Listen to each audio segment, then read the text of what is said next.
Greetings and welcome back, everyone, to Into the Nexus, episode 29, a podcast about Heroes of the Storm. I am Garrett Weinzorl, and I am joined, as always, by Mr. Kyle Ferguson. Kyle, welcome back. It's another Thursday night. It is. It's been quite a week for video gaming in the first place. Yeah. The good, the bad, the ugly, and the really good. The time-consuming, basically. Yeah, well, honestly, this whole, November, which is video game season, has been really full of ups and downs. I feel like a few more downs than ups. I mean, I feel like us as Blizzard fans may be doing a little better than everyone else. Obviously, we had a rough WoW launch, but that seems to have subsided now, and we're all just enjoying what is quite possibly the finest expansion in the history of World of Warcraft. Pretty much. It's the whole DDoS thing is extremely upsetting. And if you're not familiar with that, there's plenty of material out online right now for you to investigate what that is. We won't get into it here, but it's a very sad practice. And I can totally see teenage Kyle kind of getting a kick out of it and then condemning my younger self for being such an ass. I don't think you or I would have had the money when we were big enough D-bags to pull one off to that scale. Fair enough. I mean, my debaggery basically consisted of screaming random things and possibly obscenities into the Brood War chat channels. I'm sorry, everyone, of adult age during that time period. I am now much better. I'm doing all right. I would just make a lot of homemade fireworks out of dissecting other fireworks and putting them all together like some kind of horrible transformer. And setting them off in the local neighborhood at 4 in the morning, nowhere near the 4th of July. So I apologize for that. You can't apologize for that. Look, the internet was a new technology. That was wacky of me. You, sir, were enjoying the caveman old pastime of staring into a bright object. Yes. In this case, intensely bright for half a second. That's what really gives the thrill, you know? It was more about the noise and the possible and the threat of fire. That was the fun part.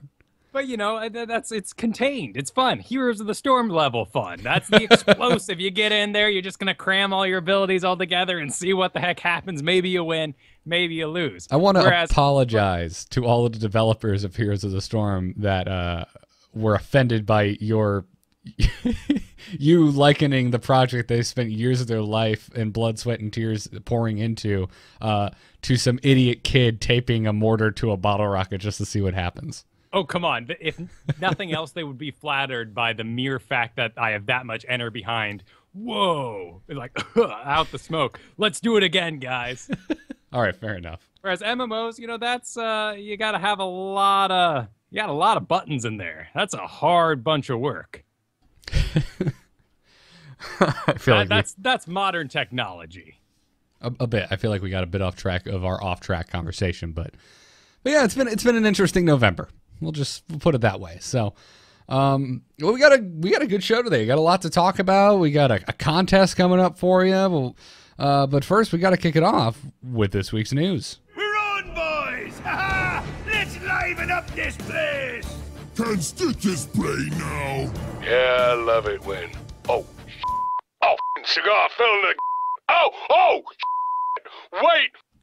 We will not wait because from the Heroes of the Storm team, John Hodgson took to the official Heroes website this week and just went on a tirade, sir, about how awesome it is to develop for Heroes of the Storm. It's so interesting to see this embraced by Blizzard. You go back about even 2 years, it feels like, and just the sort of quiet mystique that all the employees had there. And it was our jobs as people, investigating in podcast land or the data miners to kind of get in there and start reading their heads. And ever since really Ghostcrawler kind of took to forums and started telling people off. Now they just launched the new WoW Twitter. That's very much like what he was doing. And now this seems to be an announcement of a brand new semi-weekly bit going to be on the website. Yeah, it's called From the Bullpen, and honestly, if this is going to be a regular thing, I really enjoy its first effort. So yeah, John Hodgson got in here and he really talked about what it's like to develop a new hero, and it was interesting. Obviously, he's talking about this in the shadow of the 4 upcoming heroes that were announced at BlizzCon. And well, to talk about some of the highlights, he said that designing a hero for this game specifically is an interesting challenge because yes, as we would assume, Kyle, there is a lot of source material to pull from, which makes it a little easier.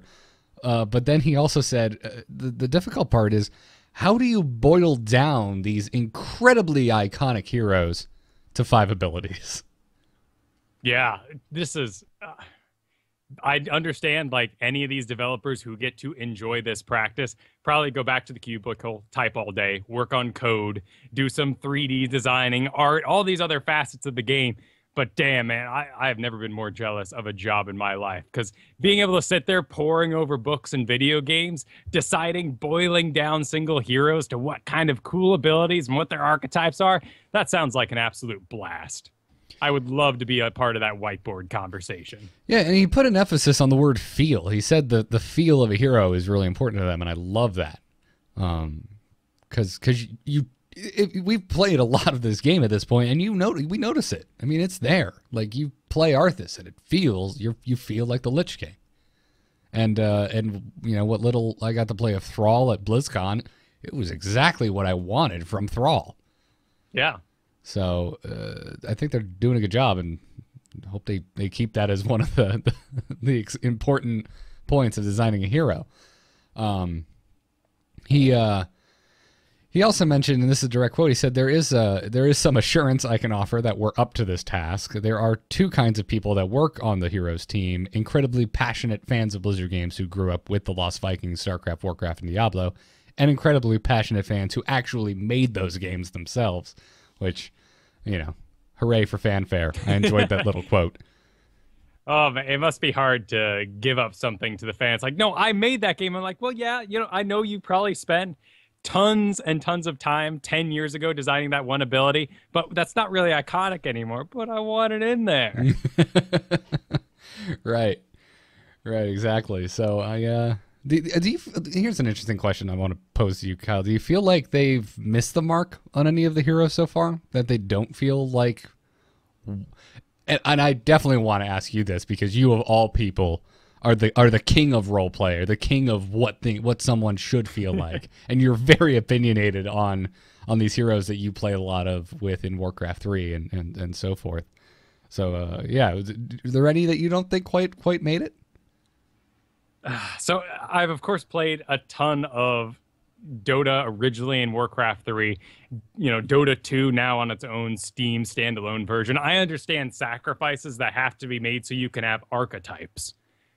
I'm still really confused as to why they went with the Witch Doctor they did. Just the frogs, no one uses frogs. It's great. It's a great ability. Like, I love the fan goes out. Everything you kill, you get mana back, the poison damage. I love all that. The giant spirit, where did it come from? I don't know. Like, there is no giant wrecking spirit in Diablo 3. But we have it, and it's a wonderful, amazing ability. Gargantuan makes sense. While zombies, the shittiest ability really ever in Diablo 3. But, you know, wonderful in that game. Yeah. Now is that one where you kind of forgive them for it because his kit seems very well built and fun? And that's the thing. Like, do we really need another Asmodan in this case? Like, he would basically, you know, summoning zombie dogs, and then you use them as a resource to launch them at people. No one uses sacrifice. Okay, skip that. Stampedes. Everyone uses stampede. Where's that ability? And, you know, other than him, I can't really think of anyone. There's certainly characters they had to take some stretches on, like Tyrande. Those are a lot of abilities that, you know, the stun shot, not really a part of any game, but a solid skill. Right, absolutely. And honestly, Tyrande, I'm trying to think. She was playable in Warcraft 3, right? She was always on Tiger back, but she was part of the story. And then, of course, her archer tiger mounted model became whatever the random hero names for in the multiplayer were for the Night Elves. Gotcha. Okay. Yeah, because I didn't come to Tyrande with any baggage. She quickly became one of my favorite heroes, and it just, obviously, probably the one I came to with a lot of baggage was Arthas, and I remember not really liking him at first, and then when they overhauled him, you know, now he's my favorite hero. So, But yeah, that's interesting. I'm surprised I didn't know the answer to that question. Because talking with you, I feel like I should have known. The second I asked this, his answer is going to be Witch Doctor. But honestly, the thought hadn't crossed my mind. But that's a good point. Because he's really minion based, and it would be really, you could very easily make him an Asmodan. So that's it's an interesting tightrope to walk. Oh, it's real cool to see that method with Anubarak, because no one wants to manage dead bodies. Like, oh, okay, now I'm going to summon the scarab up out of it and micromanage those things. It's a ton of fun just to be diving around the map. Anytime you use an ability, these little scarabs pop out, and they just kind of mess with things. Yeah. Anyway, moving on with some of the stuff that John Hodgson wrote about. The second half of his post here was really aimed at telling the community that, hey, a lot of these heroes are a result of your suggestions, so please keep saying, or please keep sending in your suggestions of what heroes you want to see added to the game, because they said Jaina was absolutely an answer to the question that kept popping up of where are all the mages. Yeah. Well, the one that immediately comes to mind is Arthas's changes since the beginning. And right. I can't even remember what he had anymore, but it wasn't Death Coil, and it made no sense. Right, now he feels more like a Death Knight or in the Lich King. Like, it makes I already said it, but yeah, I love Arthas's kit. Well, yeah, it works. You know, some of them I kind of miss the ghostly figures, but the ghouls are 100% okay. He's much more Frost Death Knighty than I kind of imagined Arthas in Warcraft 3, but that's been established over time now. And he was up in a iceberg, or at least his armor was, for quite some time. And then he sat on said frozen-ass throne.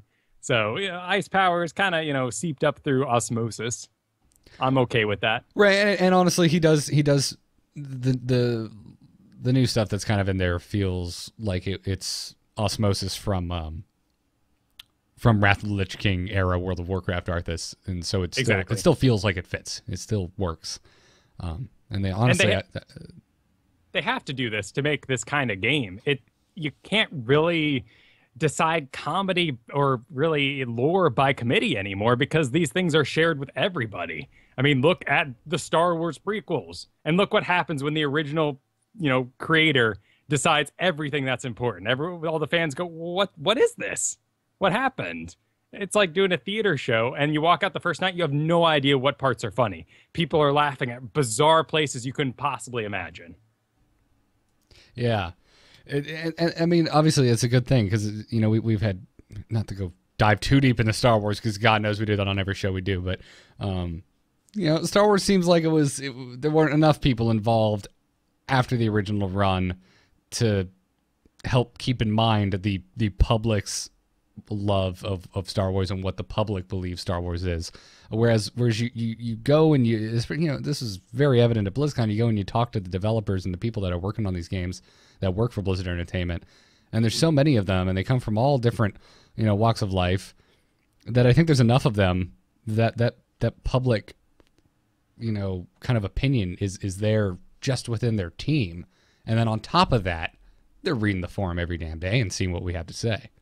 Yeah, and that's, abundantly apparent with their new game, Overwatch 2. I mean, they're basically going at another game, going to make the best one they can, and, change it based on what kind of changes happen with the fans. Yep, Overwatchers, go check it out. But yeah, he went on to talk about how Sylvanas and Thrall were big community wishes to be added to the game, and that the Lost Vikings, they said, have been a consistent request since last year's BlizzCon. So that again, they said to please keep sending in your suggestions, because they like them and they actually take them to heart. Which is sadly completely missed on me. I did not have a NES, nor did I play Lost Vikings or Rock and Roll Racing. I'm sorry, everyone out there who's still requesting that as a hero as well. That was SNES, sir. Oh, well, exactly. Not an NES. My first console was an N64. Oh, okay. Well, it's not a bad one to start with. No, not at all. It was a fabulous one. In fact, it was just the release games became icons in their own. I mean, think about consoles releasing today, and you go, so when you think of this console, do you think of the release games? Hell no. You think of like the very last game, like Last of Us. That's the game I think of from PS3. Exactly. And I do not think of what the hell was the giant enemy crab thing that they launched the PS3 with? Was it a Dynasty Warriors, I think? It was terrible, whatever it was. I'm just proving my point by having no idea what you're talking about. True. But, you know, an Xbox original, Halo, and what was it? No, that was an N64 game, 360 Snowboard. Some snowboarding game that no one gives a crap about anymore. I can't help you there. Exactly. I know I played the hell out of 1080 snowboarding on the N64, but... Hell yeah, that was good stuff. That was Snowboard good stuff. Kids was better, though. I disagree. What? That way it was like Mario Kart, but downhill the whole time. No. All about Wave it. Racer, then, huh? Lots of Wave Racer. All about it. about a Dirk in the chat room says Lost Vikings was on the Amiga CD2, MS DOS, Sega Mega Drive, Sega Genesis, and Super Nintendo. Wow. Well, I missed all of those. So, my apologies. Thank you for the correction, chat room. Yeah, I was NES, then I was Genesis, then I came back for Nintendo for the Nintendo 64. So I'm well, apparently I could have played it on the Genesis, but I just never had it. I never had Lost Vikings or Rock and Roll Racing. So, anywho, moving on. Go check out the full From the Bullpen over on the Official Heroes website right now. Also this week, Alan Dabiri did an interview over on heroesfire.com. And there's some really good highlights from this interview. The first one I wanted to talk about was they asked, in the upcoming draft, players will know the map ahead of time. Will there be a map pick and ban system? And Mr. Dabiri said, not initially. Just like in StarCraft, you will be assigned a map to play against your opponent on. StarCraft has a map preference system, however, that will allow you to state what maps you like and which ones you don't. Right now, we just don't have enough maps to make that effective, so initially we're not planning to add that. If we see any in the future, we'll address it. And that makes a lot of sense. I mean, if draft comes in, let's be optimistic and say draft comes in with Sky Temple. That's what, 5 battlegrounds? Sure. That's still not a lot. No. In terms of a MOBA, that's a 500% increase. But What an optimistic way to put it. I love it. But in terms of the StarCraft map system, that just isn't going to work. No, and in our current understanding of it, you all group together. It goes, bring, opponents found. You then see the map, and then you do the draft. Right, exactly. But and I'm fine with that. Having that information ahead of time is great, and I can't wait for it. If only I could know more information. Oh, look, Alan Dabiri talks more about ranked and whatnot moving forward. They also asked him for ranked and talent gating. Are you going to allow heroes that are talent gated to be played in ranked? And Alan Dabiri said, right now, and this may not make it into the first iteration of ranked, we want you to have 10 heroes owned. We are discussing that they must be at least hero level 4.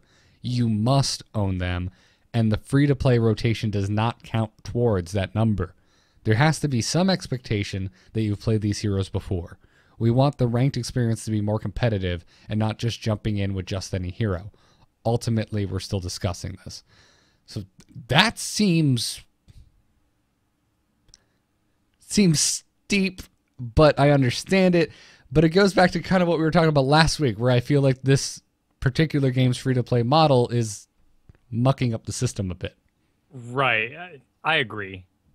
When you start adding all these rules on top of everything else, you go, just give us Dota. Like, just give us the every hero's available system. But they still, in their math, understand that you can get 10 heroes with all the free-to-play gold you can earn by the time you reach 40. Now, there's a lot of people saying, no, that's impossible. And to those people, I say, you play too damn much. You clearly are not, taking the breaks required to gain the quest, to gain that amount of gold that you would need to get the 10 heroes at that point for free. Right, but if you are playing that much, I feel like you should be able to play ranked. Right, and that's the other side of it. We had 5 Drum on Reddit this week go through the game and figure out how much experience and how many games it actually takes to get to each level on a hero. And to get from a level 9 hero to a level 10, you have to play 31 games. And that's a lot. Yeah. Yeah, that is although you're not trying to get each hero up to level 10. Right. So if you're just trying to get them up to level 4, then you're playing 23 games, which I think, if you're going to be going into a game and I'm going to be spending my next 12 to 30 minutes with you, I would like you to have played at least 20 games on that hero. Yeah. Does it really? I think there's no way it takes 23 games to get to level 4 on a hero. Let's see. I'm reading this wrong. That is wrong as hell. Like, because I'm level 5 on an Uberak, and I think I've logged maybe 6 games with him specifically. Here we go. Yes, I was wrong. It's listed as a comma, but it's supposed to be a point. So level 1 to 2, of course, you get there really quick. So you have to play about 4 games. Oh, okay. Yeah, I'm trying to make this bigger. Okay, that sounds a lot. I'm about to say, there's no way in hell. There's no way it was 23. So yeah, 4 games. Okay, so that sounds about right. So I'm level 5 on a Uberak. I played maybe 5 or 6 games on him. So that more or less matches up. Jeez, you're like scaring me there. I'm like, is that right? Because I hate this game all of a sudden. I apologize. Oh man, there's a delightful side chat going on in the chat room about RTSs on consoles, by the way, and I'm loving it. I'm trying very hard not to get sucked into that rabbit hole and actually stay on target. I don't know what was wrong with me, man. I tried StarCraft on N64, and for some reason I said, this is crap. I barely got Raynor up the hill to meet Kerrigan before I quit. For some reason, there's a very good reason. It was garbage and unplayable. No, but the weird part is I continued. Like, I still tried to beat the level, then I returned it to the grocery store where I rented it, and proceeded to rent Command and Conquer, thinking it would be better somehow. Gotcha. Okay. Yeah, I stay away from RTSs for a long time because StarCraft on the N64 was the first RTS I ever played. And I was like, this is terrible. And then the idea that my computer could not run StarCraft 1, it just boggles my mind these days. That was a thing at a point in my our bizarre IBM yellowing plastic box. Oh my God, like my computer screen is right up against the wall. I would have had to cut a hole in the wall in order to put a monitor this close to it. Yeah. Technology. Yep. You crazy. Remember how deep our desks used to be? Now you can go to IKEA and you can get basically a plank, and that'll suffice as a desk because of how monitors have evolved. And then for some reason, the space program decides to shoot the satellite into space and circle the Earth for 10 years and then go to the comet. Like, the technology is so out of date. I don't know what they were thinking. That is really off topic. Back to the Heroes Fire interview with Alan DeBeery. The next question they asked, they said, right now, how does Blizzard feel about the current gold gain? This kind of actually ties right into what we were just talking about. And DeBeery said that the technical alpha has been great for the analysis of the data, and we feel good about where we are. We feel there are a lot of opportunities for you to earn gold and purchase your heroes. There is player leveling, the daily quests, the 500 gold built in to every hero. Since we're still in alpha, we can definitely make adjustments, but so far we feel that you can unlock a decent amount of stuff already. You should be able to earn enough gold to unlock 10 heroes by level 40 for Team League. So there you go. That's where what we were just talking about came from. Right. But, I think really the issue I have with it is it's not an MMO. We don't all sort of benefit from everyone slowly working their gear up to be able to take on that raid boss or whatever. I mean, this is just a straight wall that says, oh, sweet, you're level 40. You want to play? No, I have this extra caveat that says I can't join you today. And that's upsetting. Right. It just seems clunky. Like in an era of when you look at everything that's happened with all of the Blizzard games across their company, it's been this effort to simplify and simplify and simplify, and everything has been streamlined and everything has been made user friendly. And this just seems, I don't know, archaic. I feel you're plugging in one system into another, and both by themselves seem great. But together, there are some rules and extra barriers that come with it. And, it's going to suffer a little bit. Down the road, no one's going to care. Owning 10 heroes will be a norm when there's 100 of them. Yeah. Like, I don't know why you can't just move. I don't know. I'm not sure what the answer is, other than the thing they're probably never going to do, which is just make all the heroes playable. But, right. I don't know. Why not slap in the free-to-play rotation in there, but I guess that would cause issues as well because there's not enough heroes in a free-to-play rotation for this system. Right, because you can't have mere heroes either, so. Right. And, our understanding right now, like, you think, getting to level 5, like, that takes quite a few games, and there's only so many heroes that I can get that 500 gold. Like I said, when there's 100 heroes, getting enough gold won't seem like such an issue anymore, and there will be tons of options, because right now you might have a support and a Diablo quest, and there's no support Diablo hero, so you're kind of left playing twice as many games in that case, if you're just doing it for gold.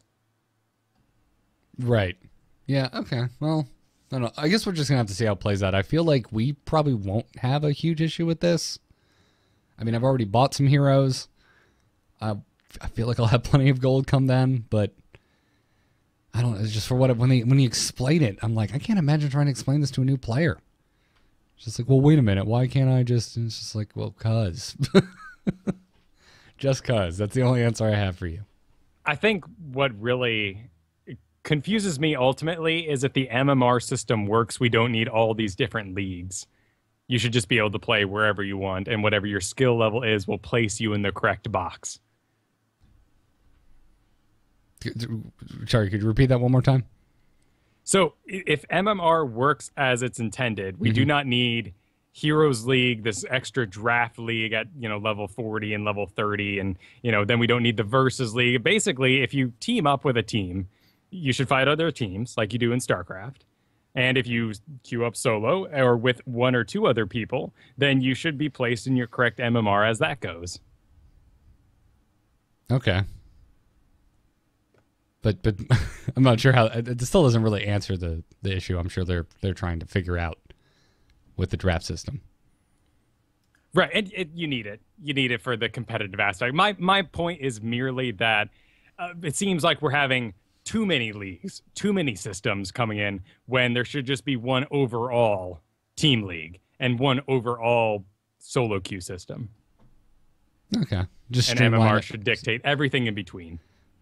Just get rid of a little bit of the bloat. Yeah. Okay. One last thing I wanted to mention was they asked what are Blizzard's thoughts on Resurgence of the Storm in its current state, which Resurgence is a very hot topic at the moment. And the answer was, I've overheard the designer talk about some cases where the talent is not performing as intended. I, unfortunately, don't have any specifics about any changes coming up, but when entire teams take Resurgence, it has some unintended consequence. Anything can change in this game, and Resurgence is no different. So, sounds like something is in the crosshairs. Pretty much. It currently does have its own, background cooldown. But I agree, if your strategy is let's die a lot and we'll all take this certain skill and only pick heroes that can take it, it's not fun. And it definitely breaks the shorter game method they're going for in the first place. Yeah. Yeah, like I'm not sure how you would fix Resurgence. I don't really have much of an opinion to weigh in on this conversation with.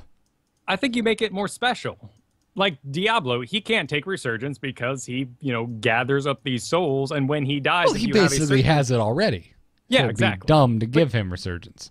But you have to work for it. And there's a lot of sacrifices there. I mean, my particular favorite Diablo build, I don't want to die. Losing my souls is a huge deficit to my health, to my regen, and I'm going to suffer because of it. And, a lot of people see Diablo go in there, and I could sacrifice myself if I wanted to. There's plenty of abilities in the game right now where, if Diablo dies, his ultimate goes off. Well, I don't want to die. I want to live, damn it. I want to contribute the most I can to my team. Uther and Tyrael have the same sort of problem. It's like, well, yeah, that's a cool passive, but I don't want to die in the first place. And both of those characters can take Resurgence, which makes those, powers extremely good. So I think if they personalize that ability more, it would be the perfect thing. You have to put in some like what? Like make it like Diablo? Like put in some type of effort or to actually get the effect? Or yeah, I mean, what if Uther just had to heal a certain amount while he was out there before he could reset this cooldown? So everyone could get Resurgence, but give it some kind of hero-specific gate. You're a healer, you have to heal. You're a damage dealer, you got to participate in X amount of kills, or Yeah, or something along those lines, because the real problems in game length don't come from heroes resurging because of them dying in the middle of the map during a tribute. The problem comes when there is a team winning, pushing into a base, bang, bang, bang, multi-kill, and all of a sudden everyone's back to defend at full health. Now those people who were attacking have less health than the people they just killed. It's the same problem that happens with very early game tributes, where, oh yeah, we did it, guys, we killed the whole other. Oh, they're back. Like, oh, 5 second and they rode over here to hit us out of the channeling before we could take the tribute. Well, in that case, it kind of seems like the first team to lose actually wins. Yeah, no, you're absolutely right. And it feels terrible if you're on the receiving end of this stuff. I mean, you actually get to you actually defend a push, and they're just right back up in your grill. For really, because what's the analogy to this? It's been a while since we've talked about this game in comparison to others. In Dota, it's buying back. Yeah, but it costs you something. You're giving something up to do that, and it's incredibly unlikely you'll be able to do it a second time very quickly. No, it is a huge cost to your gold, and that's something that you've been farming up over the course of the entire mid game. And if you are not the main carry, first of all, if you are the carry, you can eventually reach a point where you have every possible item you could possibly want, and buying back is just the thing you do with that money. But if you are a support in the background, like, it is your job to not take any money, and it is a huge deficit to your overtime gold gain. And there's a certain amount of time that you just can't possibly do it. So there's some heroes that make, a lot of sense. Tanks that have, problems doing damage. But, I mean, Diablo is really about the only tank that really doesn't hit too hard. I mean, Lily gets Resurgence, which is bizarre. Sergeant Hammer, you're exposed. Yes, it's a nice little, oops, you messed up, welcome back button. Yeah. I mean, I feel like Arthas gets caught out a lot because he doesn't really have an escape mechanic unless you keep Howling Blast off cooldown to run away. But it's such a damn good initiator, that's hardly ever the case. Although it's not really on a super long cooldown either. But I don't know. And you don't want to make it so convoluted that's just ridiculous. Anubarak must spawn to 25 beetles before he can possibly use Resurgence. So he's diving back and forth in the base, not doing anything before he goes off and fights, so that he has a Resurgence for it. No one wants to enjoy that. Yeah. No, I agree. I'll be curious to see what they do with Resurgence. Because as this discussion, I think, is kind of revealed or maybe spotlighted, it doesn't seem like there's really an easy answer. Right, and maybe cutting off respawn times by a percentage is the right choice there. Yeah, that's another one. That's kind of my first thought. I was like, well, maybe if it's, just cut your respawn time in half as opposed to, well, it's a 5-second respawn. I don't know. Anyways, real quick note, the big Facebook alpha giveaway that they had everyone sign up for, they've started giving out those keys. I guess it started rolling out on the 15th. So should have a big influx of players as a result of that, because they said they were giving away an obscene amount of alpha access with this. There certainly seems to be a lot of new players in the game. Yeah. We had some rough games today. We had some awesome victories there in the end. Pulling out of a clear, just disgusting defeat, taking their core at a 7 to, 29? It was, so we played, 4 games this afternoon? We lost the first 3 in just disgusting fashion. Like, and some of it wasn't even bad teammates. Like, one of them, our Nova just got disconnected for the whole game, so we were just stuck with idiot AI Nova for the whole game, which was just over. It's just great on like a Sonya. Like, she's in people's business. The computer does a fine job with something like that, but subtlety is a little lost. This is on Haunted Minds. I have to tell the story real quick because our opponents got 100 Skull Golem, and we're like, oh my god! Oh my god! It's still at the forward fort. It hasn't destroyed it yet. Kyle, come with me. We're going to go get the golems, but don't take it right away. We're going to pop it so that the golems come up and help us defend.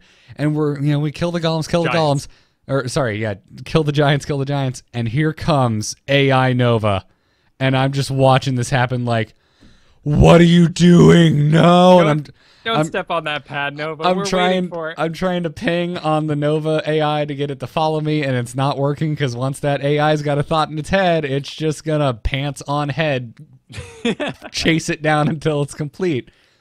So the frickin' AI Nova takes the siege giants while the golems are spawning, and then Kyle and I do this. We go, oh wait, I think it'll be perfect. I think it'll come up. I think the golem will come up just in time so that the giants will start attacking it. And nope, it was just not in time. They got just like the 1 pixel out of range of the golem as the golem emerged. And you were in Skype with me. I was just cussing the paint off the walls. You effing piece of ass, Nova. I want to effing kill you. Which is fine when there's not an actual person on the other end. Sure, being pissed at machinery is a fact of life. Like hooking up a printer. Oh, it's so terrible. And then we went on 2 more losses, and they were just bad. And some of our teammates were clearly new, but I'll say it. I'm a bit elitist when it comes to this game. I have very little patience for new people. But well, we've been in this game for a while, and the MMR does fill out as more people get into the game. So it's not really a score that matters much. Yeah, I'm trying to be better about it, but like sometimes I'm just like, what are you doing? And I just have to get it out of my head because the game's not even a bit yet. It's a fault that I'm trying to get over, but. I'm very understanding. The one thing I just irks me so bad is people who think, one, that there's carries in this game and get a little confused that they're not badasses. Yeah. And people who dive and expect you to understand their mad methodology in doing it. And 2, that you are going to accompany them to their death to make them feel better. I fought with this Illidan yesterday who does the hunt right into an ice tower, dies, and then starts yelling at the team. We're all like, well, what was I going to do? Follow me into glorious death. Yeah, I don't know. But we will meet them nonetheless. Shut up. I'm going with Aragorn. He's got a good plan. King, sit your ass down. You're old. You're old and dumb. Stop it. The weakest wizard in the whole land mind controlled you. Just tap him on the nose with your finger like a dog. But that final win that we got out of the game was a delightful one, and one for the history books, sir. Yeah, the opposing team had 29 kills on us, and I think our team had only managed to squeak out like 9. We squeaked out, yes, 9 total, and all of those happened in the last 5 minutes of the game as we got the quadruple kill up top. We got a team kill, sir. Well, we got the quadruple kill up top that allowed us to get the dragon to push the fort. And then once the fort was down, they all came running at us together, and we got the whole team kill and just won. But we hit 20 before they did somehow because we took out so many forts at once. We got 3 forts with that Dragon Knight, and we hit 20. So when I was in the Dragon, when I popped out, we had our level 20 ultimates, and we just decimated them. Yeah, we totally Wario Stadium lightninged them. Yeah. Or at the very least, blue shelled. Yeah, no, that's exactly what that's exactly what happened. It was a good come from behind win, and I'm gonna brag, damn it. You and I had 0 deaths. Yeah, 0. Both of us didn't die once for that whole game. Those 29 kills were on our teammates, man. We carried us to victory. Oh, that fall stat. Hey, if your health is below half on Falstead, please back up. Oh, and this guy was seriously at like 1/16 health left, and he was in the shit. And I will give him credit. At the lowest I saw him at, he was in a team fight. He didn't die, and he helped take out like 3 dudes. So, but for the rest of the game, he was just making all kinds of bad decisions. But that one time when I was just screaming at him to retreat, he owned a bunch of fools. It was delightful. So, whatever. Saw his moment of sunshine coming. Yeah, exactly. And I believe I even said, "Oh, I was wrong." Yeah. After all that, I'm like, whatever works, man. Whatever works. But we talked a little bit about free to play came up a bit today when we were talking about the ranked draft mode that's coming in. And you wanted to make sure and make mention that this week is actually Anubarak's first time ever in the free-to-play rotation since he's been added to the game. Yeah, which seems bizarre because it's been a while. Yeah, definitely. But I don't know. I mean, it hasn't been. Has it been 4 weeks? I think it's been 4 weeks. That seems since like his release. I think so. It seems about right to me. I don't know why. I've literally. There's definitely. I don't have the numbers in front of me. With, but no one has made a table, and I haven't done the work. I apologize. Of going through and kind of looking at what all the previous weeks have. But I know we've had Malfurion like twice, if not 3 times so far. And there's a number of heroes that continue to be put back in the free-to-play rotation where we haven't seen M.U.L.E since the reset. Which strikes me as a bit odd. We've seen Zagara this week and I think 2 weeks ago. Which you'll see doubles in weird intervals, but a lot of times they'll be in that 6th slot that not everyone has access to. That's interesting. So okay, it seems like that extra one, the extra free-to-play slot that you unlock at, I forget what player level. That one seems to be not in the same rotation as the 5 main dudes, because you'll see repeats more often, but a lot of times it seems that they must be in that final 6th slot.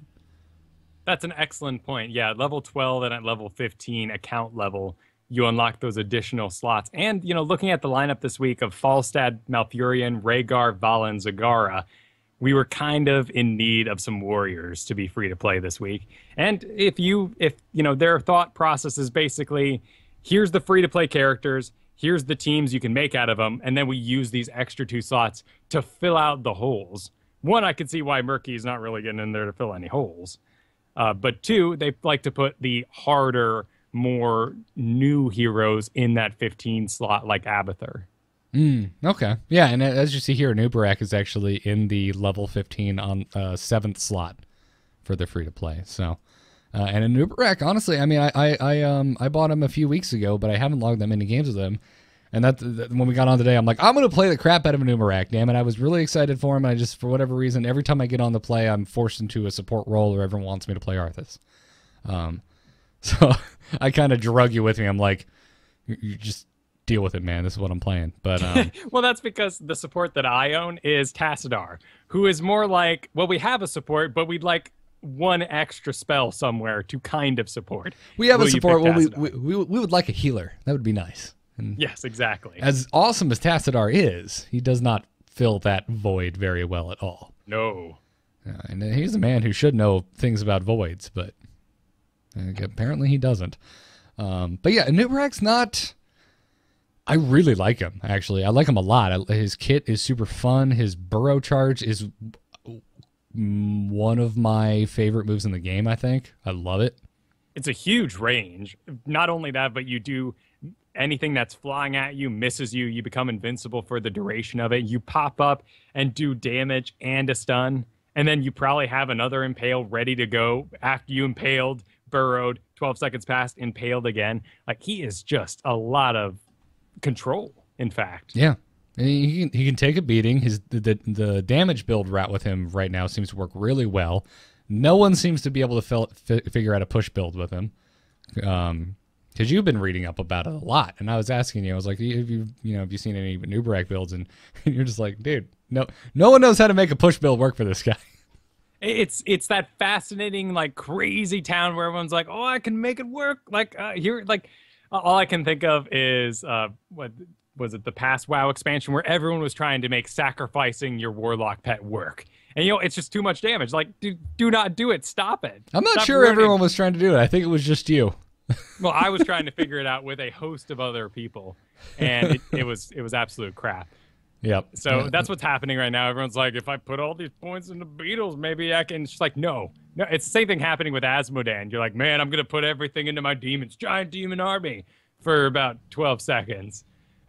Well, I feel like with Asmodan and definitely Zagara, the have extra minions to help your push actually can kind of work. Whereas Anubarak just he can't spawn enough beetles to make this function. Right, he has just too long of cooldowns, really, to kind of stack anything up like that. And you know what? You're probably going to handicap yourself a lot if you start a fight and go 3 beetles time, and you burrow over, do your stun, and you put on the shield. And you probably needed that stun for something important. You probably needed the escape for something even more important. Yeah, that's the thing I've noticed playing him is that a big key as a beginner to Anubarak is knowing when and when not to use your burrow charge. Like, there are few feelings as bad that I've experienced in this game as burrow charging to initiate a fight and the fight never happens. So it's just you and maybe 3 other opponents who just kind of look at you like you done messed up because your teammates just didn't come with you. You're like, oh, yeah, there's 4 of them around. They'll come with me, and none of them are paying attention. And you burrow charge in and pop up, and they left. And you're just like, you're so far out there. I guess I'm dead. Yeah, I mean, Diablo at least can pick up someone and isolate them a little bit, do some body blocking, and kind of say, like, this guy here, he's closer to you guys than he previously was. Let's get him. Whereas Anubarak just going out there, everyone, come back. Your beetles will not support you. Yeah, exactly. But man, when you get a good burrow charge, like if you're chasing a guy down and you can burrow charge and you can actually pop up in front of him as he's running away and body block him, oh, you just feel like the biggest champion on the map. Yeah, it's just like, oh yeah, we got him because of my awesome burrow charge. Well, and I feel like for warriors, Blackheart's Bay is a pretty hard map. There's so many different angles. And in fact, what people have been noticing this past week and really kind of honed in what the mechanics of the map is to me is saying that on all the other maps, your objectives are location-based. But in Blackheart's Bay, once the coins are out of the boxes or out of the minions, it's really kill-based. And everything you have to do is about killing someone to get their coins off of them or controlling that turret area, which is basically the same thing. So the objectives are all over the place, and someone able to very sillily burrow through the deck across the water and to another side is a tremendously powerful ability. Yeah, yeah. And also awesome that that's even possible. Yes, very silly, but awesome. I love it. I love it so much. So anyways, get out there and try Anubarak, everyone. He's really fun. I know I said he's a little challenging, but don't let that discourage you. Give him a try in some bot games and take him for a spin because he has a very fun kit. I'm enjoying him immensely. One more little mention before we get into strategies. Zam, who the guys who run Wowhead and Hearthhead and all those websites we love for our Blizzard games now have a Heroes portal, HeroKing.net. Go check it out. I'm a big fan of the Zam sites. They do good work. So, I think for, putting together, or certainly for finding guides, Heroes Fire is probably your best bet right now because it allows you to every single tier and on every single ability, read a little write-up or make one yourself, along with some counters and other sorts of cool tools. But Zam, naturally being part of, the Wowhead family, has a phenomenal, simple talent calculator that actually adds up how much damage you are augmenting to your abilities by taking certain talents. Oh, it is delightful. And I have a feeling they're probably working on a guide section as well. And knowing them, they're always working on stuff over there. But because I want to say, and I could be wrong about this, I think when they launched Hearthhead, they didn't have deck building. But I know it's in there now. And I love their deck building stuff over there because they got some great guides. I mean, that's where Dills posts all of his decks that he talks about on Angry Chicken. But anyways, before we talk about strats, I just wanted to just real quick thank you to everyone who is supporting us over at patreon.com/ITN. We really appreciate it. We're getting real close to that $500 mark, so we'll start doing weekly after show games. And yeah, thanks guys. Let's talk some strats. Choose a talent. Choose a talent! Talent? Ah, that seems generous. Impressive work, hero. I think you're ready for more. What do you know, Uther? I'm ready when I say I'm ready. Who made you king of the Nexus? Well, my best friend killed me. And then I pooped out here. Well, all right. Hard to argue with that.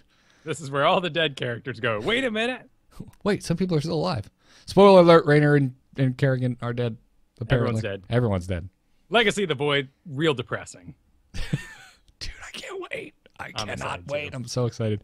Anyway, this week you wanted to talk about mules. Yes, mainly because if you saw any of the BlizzCon games, mules came into high effect. And in fact, with all the Abathur picks, there was usually a mule getting some work done in the background. Now, sir, do you think it's because it's actually good, or do you think it's because it's a bunch of ex-StarCraft pros and, well, mules just amazing in StarCraft 2, so...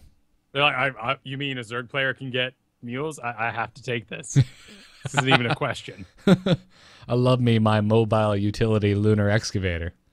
Love it. Oh, but did you know that off the top of your head? I may have looked it up before the show. Oh. I knew it at one point, and then I forgot it. I knew MU.L.E was an acronym. Sure. But I couldn't remember what it stood for. I'm still tickled impressed. So is SCV, and I can't remember what SCV is now. But anyway, the V is vehicle. You did it. But I don't know what the S and the C is. It isn't StarCraft. As much as I wish it was. It means StarCraft vehicle. When the game first came out, there was a number of things you could do to help not only your core, but other buildings. And those, mainly on your core, have been greatly restricted over time.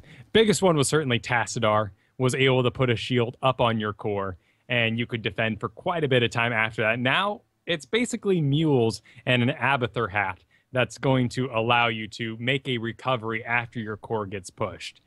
There is a limit to how much the core actually passively regens its shields, and a mule can put you back up to 100% health.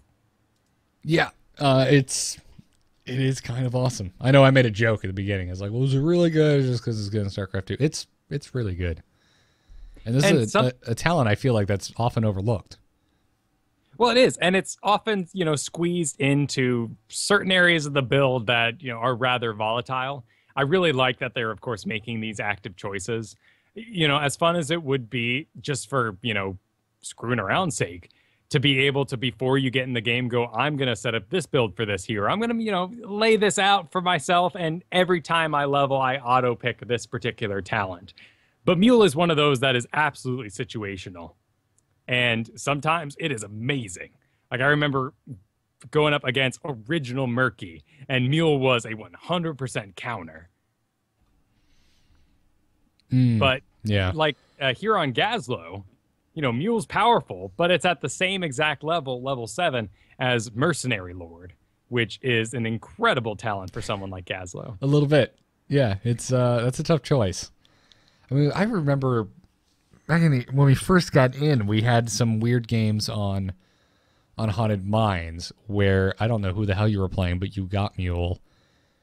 And it was very effective because we would get the golem down and it had done almost lethal damage to a fort. And then by the time the next, mine phase came around, he would full heal the damn fort. Yeah, and that was Tassadar. Because he's able to take a reinforced structures, you get an extra 100% shield on your cast when you put it on a building. And then at level 7, the choices are okay. But M.U.L.E, is one of them. And in that case, it's really strong on him. On Abathur, you're having to choose between some stab damage. Really, for me, it's the regenerative microbes. This allows your shield to actually heal the target a little bit, which if there's no healers in your game, you basically have to take it. But again, it's not quite like Gazlo where it's Mercenary Lord. I'm going that. Forget M.U.L.E. Yeah. I'm looking at this Imager link you put in here, which was posted by Jingle Sassy. Great name. I like it. About how Ready for the holidays. About how to aim your mule, because apparently they're not as smart at repairing structures as you would hope they would be. No, they have some very weird priorities. The gates are quite powerful because they block sight, and sometimes they tend to wander off and heal a tower. Now, they did, in sort of a covert way, add a special trait to the mule that I really like recently, and that is while it's healing towers, it grants 1 ammo every 5 seconds. Ooh, so you can use it defensively while it's being pushed to give more ammo to your tower to fire. Exactly. Okay. And if the gate's up, that's very possible. I feel like if it's down, the mule will just get targeted. Yeah, you're blocking sight. It's not something that gets auto-targeted by any abilities. If you do a line attack, I think it actually dodges it, much like the healing ward. When you put that out, any area effect just completely dodges. You actually have to target it with an auto attack to take that thing out. Hint to anyone out there, please kill those things when you see them. Yeah. It's unlike creep tumors, which actually are damaged by AoEs and whatnot, but they're also stealthed. Oh, it's so sad when you're Zagara and there's an enemy Arthas, and he's just running around like killing everything with his frost. Like, some people have to work for that, damn it. Oh, I know. I feel so bad when I'm clearing out Zagara creep tumors, but I play so much Zagara that I understand how detrimental it is to the Zagara player having your creep removed. So it's kind of like, I'm sorry, man. I want to win. But everyone should definitely check out this link to this imager. I'm assuming this came from the Heroes Reddit. Yep, sure did. Jingle Sassy put it together. There's some great stuff over. It's Reddit. It's just Heroes of the Storm, right? Yep, all no spaces. Well, and obviously. The community has been extremely supportive over there, particularly of reminding people that new players are being constantly added to the game, and they've been keeping their rage to a minimum, which I appreciate. Yeah. Actually, now that I think about it, I should probably mention that we did park. We finally parked Reddits for our shows. So reddit.com/r/ITNcast is now a thing. Oh, awesome. And we have one for TAC Podcasts as well. Same thing. So go check them out if you want to start posting things there. We're gonna start pulling upvoted stories from those Reddits. So go check it out. We haven't made them all pretty yet, but it's there. Really, the thing to take away from his post is draw a line across what you want to be healing over time. If there's more than one building that's damaged, make sure you put the mule on the farthest tower up on the gate so that it works its way in a straight line. Otherwise, it becomes confused. If it gets all the way to, if you put it on the gate initially and then it wanders over to one side, it just kind of stops working because it doesn't have a natural flow to its repairs and gets too far away to be commanded. Huh. Weird. All right. I should play some Tassadar this weekend. 'Cause I really haven't touched him, and I kind of dig this idea of being this utility player, shielding everybody, healing up towers. Well, and I think that's, if you're going to play him in a support-heavy role, I think controlling towers and being defensive in that way is really how you're going to do it in the future. You just, Healing Ward being your only regenning healing spell, other than this like crazy combo that I thought was real sweet, but actually kind of sucks, where you get leeching plasma. Whenever people make auto attacks, they get 20% of that damage as health back. And then Kala's Embrace, where 50% of the shield remains indefinitely. So, but for the most part, people see shields on them. They don't think I need to start auto-attacking things for health. They think, oh no, I've got a shield on me, but if the shield goes away, I have no health, so I'm out of here. It's not a good idea to stick around with just a shield and hope that auto-attacking will heal you back up. Yeah. No. So I think Tassadar is really going to babysit some buildings in the future. Getting that reinforced structure. Kala's Embrace is at 100% when you mix it with that. Maybe even Force Wall has, some better applications in those cases. Oh, but Archon is so good. It's good. Yeah, the range on it is short, though. And really, I disagree with Idra. Don't take Twilight Archon. Resurgence of the Storm right now. It's too good. Yeah, I would probably agree with you on that. I would probably agree with you. You feel cool, though. I mean, bonus range, bonus damage, splash damage everywhere. You're badass. It's a lot of I feel like that is kind of a tough choice. I don't know. Compared to a lot of the other heroes that have Resurgence as a level 20 choice, I feel like Tassadar is pretty high on the list of ones that I actually think I would think twice about just snap picking, Resurgence. But right, and I mean, Asmodan for me, it's a simple decision. Yeah. You have no escape. If you mess up, you need Resurgence.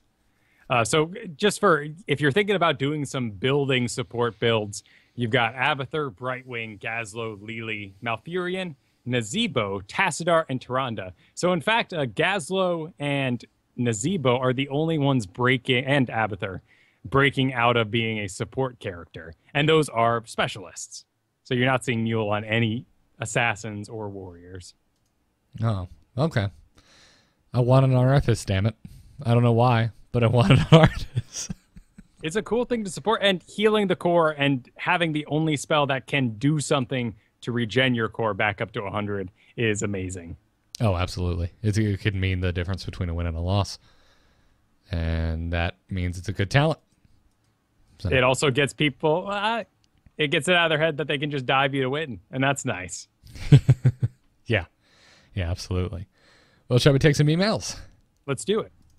Darkness stopped calling. I hear the wilds call. Wait, nature calls. Okay, tell them I'm not here. I don't want to be there either with that fly zip in action. You can send your emails to itmcast@gmail.com, and our first email today comes to us from Strife. And Strife writes, Jaina and Thrall seem strong on their own, but their kits look like they would excel with an Executioner team. How do you think the addition of Jaina's slow trait and Thrall's Earthquake Heroic and Feral Spirit ability will affect Executioner teams and individual heroes? For those of you not in the game, by the way, Executioner deals extra damage to heroes that are affected by some type of movement impairing ability. So that's what he's talking about here. And both Jaina and Thrall have a lot of ways to slow or stun you. Hence his concern with Executioner teams. He continues, he says, some heroes with Executioner could use a buff like Hammer and Muradin, but Tychus definitely does not need any help. For reference, heroes with Executioner are Vala, Raynor, Hammer, Zeratul, Tychus, Illidan, Kerrigan, and Muradin. He also said, as a counter, will Cleanse and Relentless be taken more? P.S. Great show. Great playing with everybody in the A-Move channel. /join space A-Move TV, everyone. It's awesome. First of all, phenomenally laid out email. He provided all the information to answer his question in the first place. So bravo, Strife. Oh, I pulled in Cleanse and Relentless because I honestly couldn't remember what those were. Oh, okay. Well, it's all the same. Good spelling, Strife. Yeah, absolutely. So Cleanse, you activate it to remove all stuns, roots, silences, and slows from the target and prevents their reapplication for 1 second. So you can not only do it to yourself, but you can do it to friends. And Relentless reduces the duration of silence, stuns, slows, roots, and polymorphs against your hero by 50%, which is huge. I think that's definitely a possibility. If Jaina and Thrall come in and your fear of an all-Executioner team comes to fruition, I think Cleanse and Relentless is a counter people will have to start considering. Yeah, of all the heroes you listed, none of them can really hold on to Executioner by themselves, which is what makes it okay and balanced in that case. It really has to be a team choice. If Executioner was on Arthas, that would be a huge deal because he can slow people just by being close to them. All these other heroes, I mean, even Tychus, you can take his spray and pray power and give it up to a 20% slow, but it's just really for the duration that you're using that spell, and it counts as a spell. You aren't getting Executioner while firing those bullets. Yeah, you are, because Executioner is passive. But it only affects auto attacks. Oh, you're right. Okay, you're right. I forgot about that.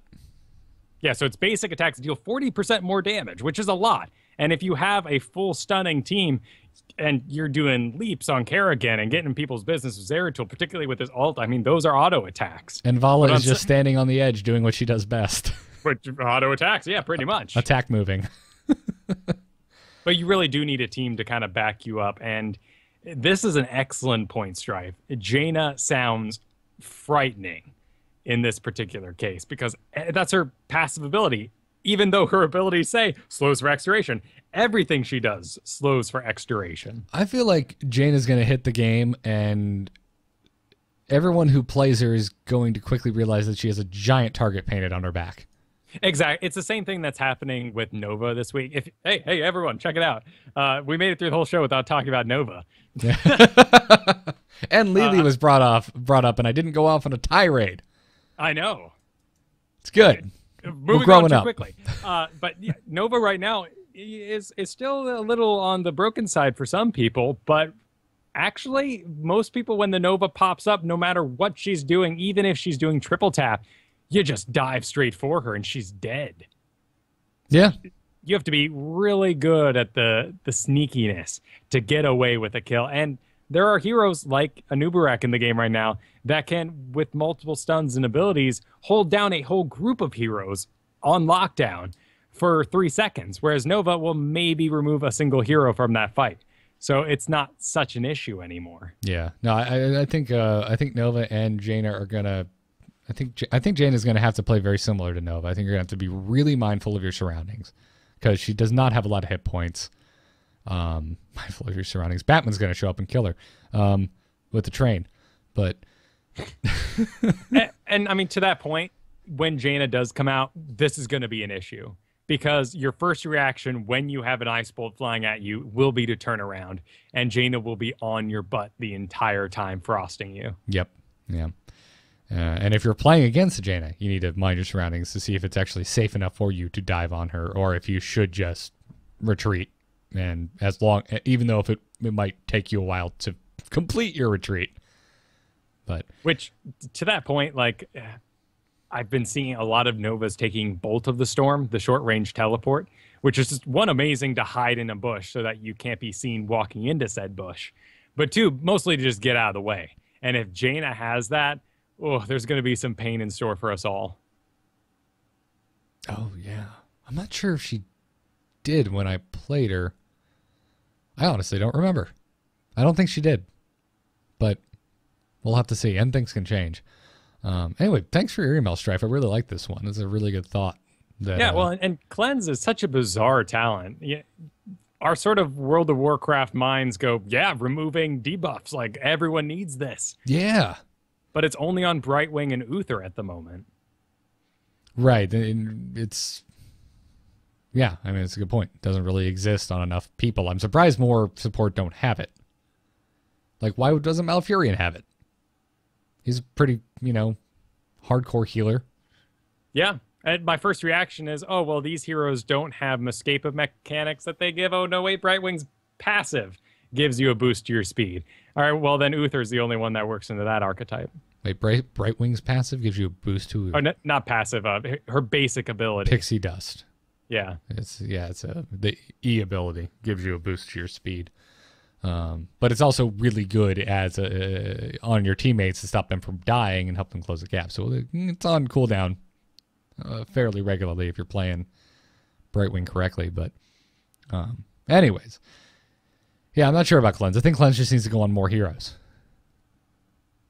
I would definitely expect to see some more applications with the coming of a hero like Jaina and possibly this Executioner team he's talking about. Yeah. No warriors. Oh, no, Muradin has it. That's interesting. Wow, you really can. No supports. Okay, never mind. Yep. It's not the perfect team. Yeah. No, it's not. But, I mean, you don't need it. Yeah. And Relentless is totally situational based on enemy picks. We're going to see a lot of Jaina, a lot of Thrall when these heroes first come out. Otherwise, it's something I pass on if there's not a hero that's going to deal that much stunning to me. And mainly for me, that's an immediate pick is Vala because of her ultimate. The slam, you can walk out of it easily if you have Relentless. Yeah. Yeah, good point. Thanks for the email. Our second one this week comes to us from Congined. I'm butchering this, whatever. Hi, ITN Cast. Like I said before, awesome show, keep up the good work. I was wondering which heroes you guys think have the highest outplay potential. Illidan jumps out at me because of I see what you did there. Because of the amount of movement and dodging he can do. But what about more subtle things, like using Nova's cloak to block skill shots? Nova comes up also because of her decoy. I think that's what he means here by, the clone. You said cloak. Oh, he said clone. Okay, you're right. You're absolutely right. Sorry. Decoy. Yeah, and that is mad impressive. when someone manages to throw that in between the two of you, and it body blocks. Yeah, which is a rather impressive skill for an illusion. Yeah, we saw Zagara today hit you with her maw and just take the Dragon Knight. Yeah, it lasted long enough for her to queue that up. Which I'm surprised I haven't seen more of, because it's the perfect amount of time. You can maw someone and you can immediately take the Dragon Knight. But we also see Zagara's taking Nidus Worms and using them to body block people as they try to escape, which is just all sorts of like... I still remember the first time I saw that and just like thinking in my head, I'm like, oh, I'm so mad I'm dead, but mad respect. Nice job. I am impressed. I didn't think about that. So yeah, anyone jump out at you? Those are about the only heroes I can think of, really, because the rest, anything else that summons anything that classifies as a minion is completely ghost walked through. I think we're going to see some pretty cool stuff with ETC into the future because of his power to push people in certain directions. Yeah. It's on a pretty long cooldown, granted. The power slide. Oh, no, not the power slide. It's the face melt. So you got a 12-second cooldown, but if you're doing any ability that requires any channeling, ETC is the bane of your existence. Yeah. But it's also, kind of an area burst effect. There's a lot of things you can mess up with it. Same with Illidan, you can get yourself into tons of trouble messing up, flipping over a bad hero into some trouble. Diablo, I think, is pretty easy to use to push people around. The real strategy comes from not messing up all of your teammates' stuns. Yeah, actually, that's a good point. I'm glad you brought that up. That's something I don't think we've mentioned on the show before. But I know for me personally, one of my favorite ways to screw with people, my favorite thing in the world is as Arthas with Army of the Dead to just soak as many triple taps as I possibly can during a match and just spam R to consume my ghouls and laugh maniacally while I do it. Something I saw that really just blew my mind, just completely impressive, was I was playing with a Sergeant Hammer this past week, and she went completely everything into Concussive Blast.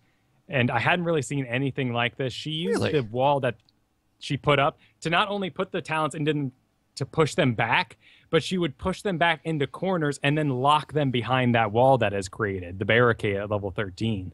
Oh, man. But that's funny because that's a small wall, so you really have to get them into a corner. Yeah, but you put all those talents, increasing the damage of it, increasing the knockback distance, and that combined with the level 13 talent just isolated so many people. And because it's an actual wall and not like minions or a decoy, ETC couldn't get out. Wow. So yeah, because it just becomes a triangle of death. Yeah. Oh, that is awesome. I never considered doing that. Holy crap. Man, I think we need like an outplay of the week segment or something. I want to hear more of these stories. That'd be sweet. I'll consider it. I've been toying around with like what the crazy game story of the week equivalent would be for the show. And that might be it. Well, if people just send in emails, we'll see what happens. Yeah, that's a good point. So, anywho, thanks for your email. That was a fun little discussion. Before we end the show, we want to talk about a contest that we've got for you guys. If you were at BlizzCon this year, you may have noticed the little capsule toy dispensers that dispense little capsule dudes. Everyone should know what capsule toys are. If you don't, I guess Google it, because I am not eloquent enough to describe what these things are without Googling it. But they call them Blizzard Buildables, and it's a little plastic circle, and it has a face on it. And you open it, and it's got a little body, and they stand up. And actually, I have the whole Series 1 from last year. But they had these things, and people were going nuts for these things because there was a possible chance of getting a code for an original first BlizzCon Murky Pet from WoW in one of these things. So people were going insane. And anyways, very popular. And we've got some to give away. So very much we try and keep our contest relatively simple, I think. We don't make people jump through too many hoops, Kyle. No, we're not making you go and post on a website and write some review and give us 5 stars. Like, we're not buying your support. Yeah, no. Our good friend Jake, if you remember, Jake actually donated the Zeratul figure that was a Comic-Con exclusive that we gave away. And now he had, I guess, a bunch of these left over from BlizzCon, which, by the way, Jake, I can't believe I didn't get to meet you at BlizzCon. What the crap? Why don't you come and like tackle me or something? I don't know. But anyway, we have 5 Skeleton Kings, we have 2 Novas, and we have 1 Zeratul we'll be giving away. We're going to be giving 4 away on Twitter. We're going to be giving 4 away to our patrons over at patreon.com/ITN. So if you want to enter via Twitter, just tweet at us at ITNcast and include the hashtag Nexus Capsule, because I couldn't think of anything better. It's a capsule toy. It's from the Nexus. Hashtag Nexus Capsule. That's NEXUSCAPSULE. You will be graded on spelling. I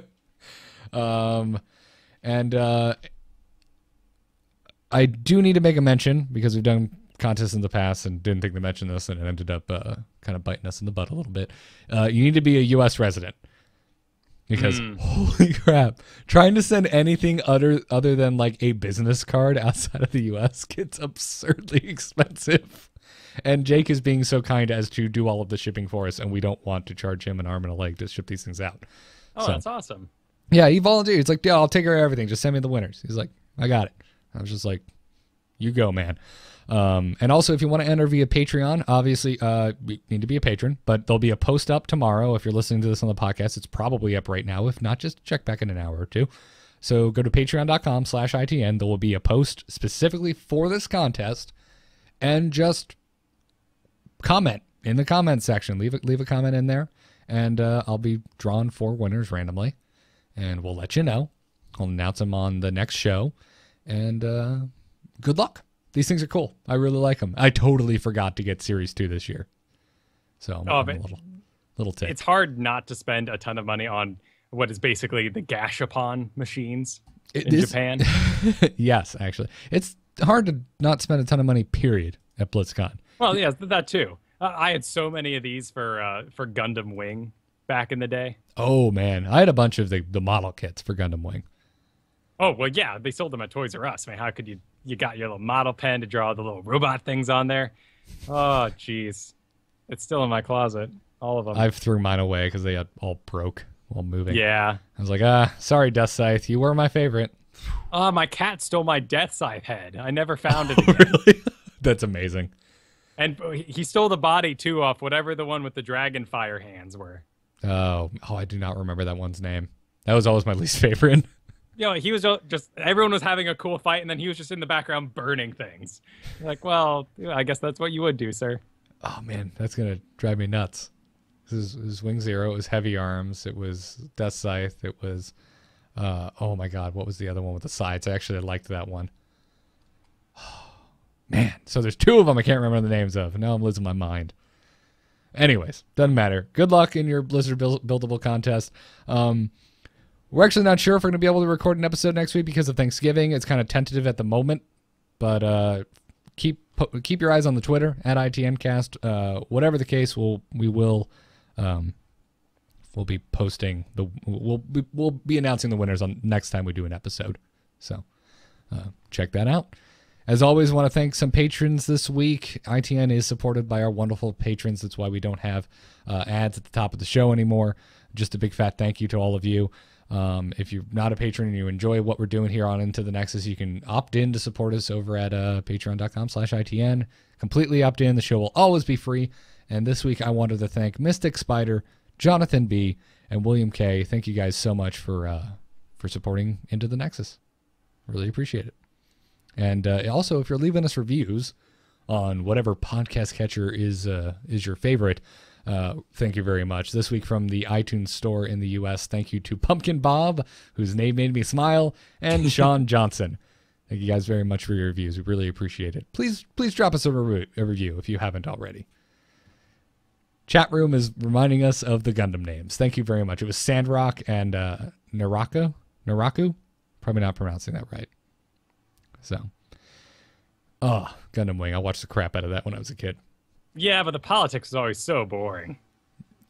I didn't mind it when the Zex guy was involved because I just thought he had a cool costume. He was pretty sweet. And while they were doing like the whole we're living on this giant asteroid thing, that like had some gravity to it. But as soon as Earth got involved, it got real weird. Yeah, a little bit. But then Gunna would show up and kill everybody, and it was a blast. Either way, I watched a wonderful documentary this past week. It was called like The Power of Screaming, and it was a whole documentary on the making of the Bunraku games, basically the Super Saiyan games that they come out with. Super Saiyan games? DBZ, the video games. Oh, okay.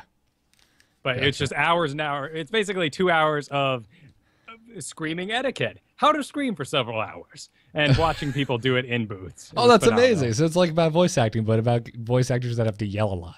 Exactly. And watching the thin little guy that is Goku scream his little heart off was just a treat.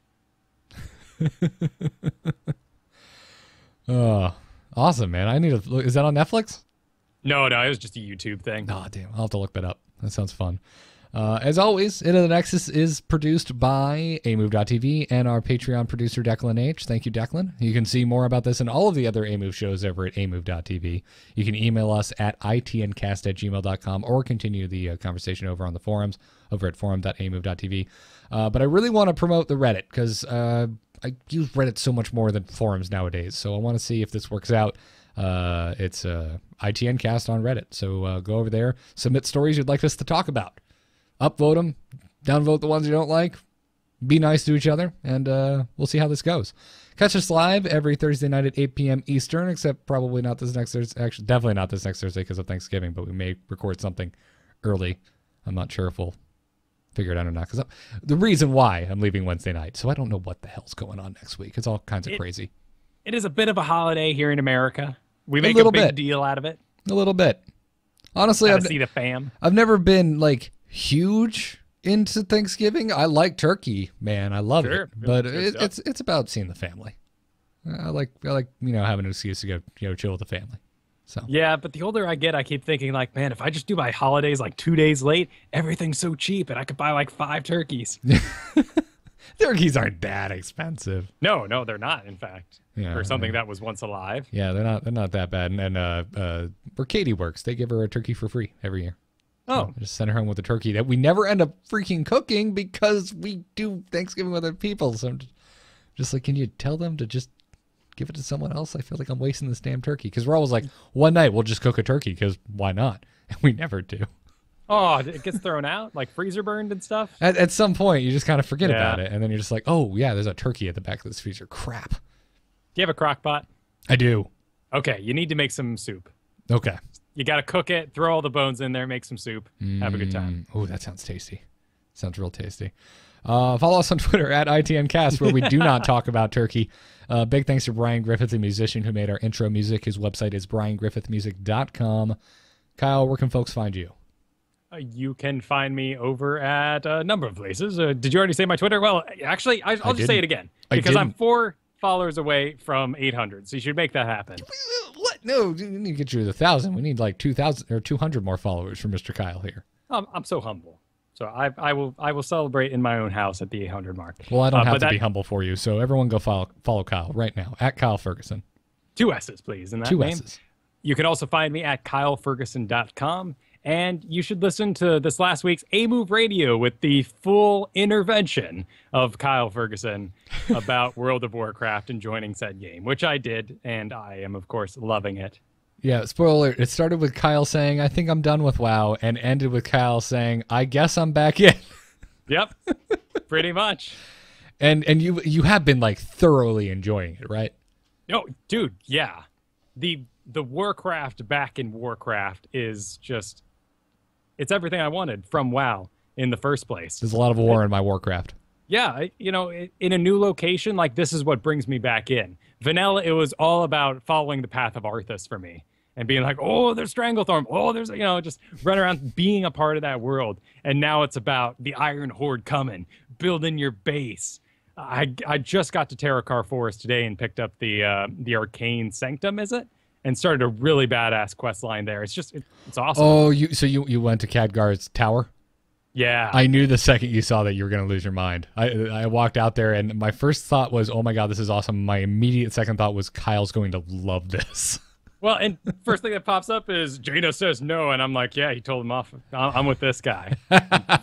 Love it. Everywhere you go, everyone's like, Commander, and just saluting you, and you finally feel like a part of the world rather than, soldier number 3. Yeah, exactly. Yeah, no, they did a great job. You can follow me on Twitter at Garrett Art. There's 2 R's and 2 T's in there. Patrick Beja said I should start calling myself 2R2T. And then I should just make some kind of Star Wars droid avatar and just rock it. Yeah. 2R2T. Like, I thought calling my droid in our Star Wars RPG dice game D20 was really cute. But that is adorable. I like the idea. I think I might steal it for my next WoW character. Yeah. So, anywho, yeah, this is a fun show. I had fun today. Check out nomoonart.com. No Moon Art. That is a Star Wars reference. You can check out my graphic design work. Contact me through a forum if you need a graphic designer. And just because we aren't running ads anymore doesn't mean that these codes from our sponsors aren't any better or any worse. Use the code ITN over at doghousesystems.com. You'll get double memory on your next Doghouse Systems gaming rig free of charge, as well as over at tweakedaudio.com, where the code ITN will get you 30% off plus free shipping off of your entire order of noise-reducing earbuds. So go use those codes. If we don't see you before Thanksgiving, everyone who celebrates it here in the U.S., please have a good one. Enjoy your family. And, well, Kyle, I'm thankful. I'm thankful for you. Oh, I'm thankful for you, too. Oh, thank you. And I'm thankful for Alpha Access. I'm very thankful for Alpha Access. And for you, kind listener. Yeah. Until then, we'll see you next time on Into the Nexus. Good luck and have fun. Take care.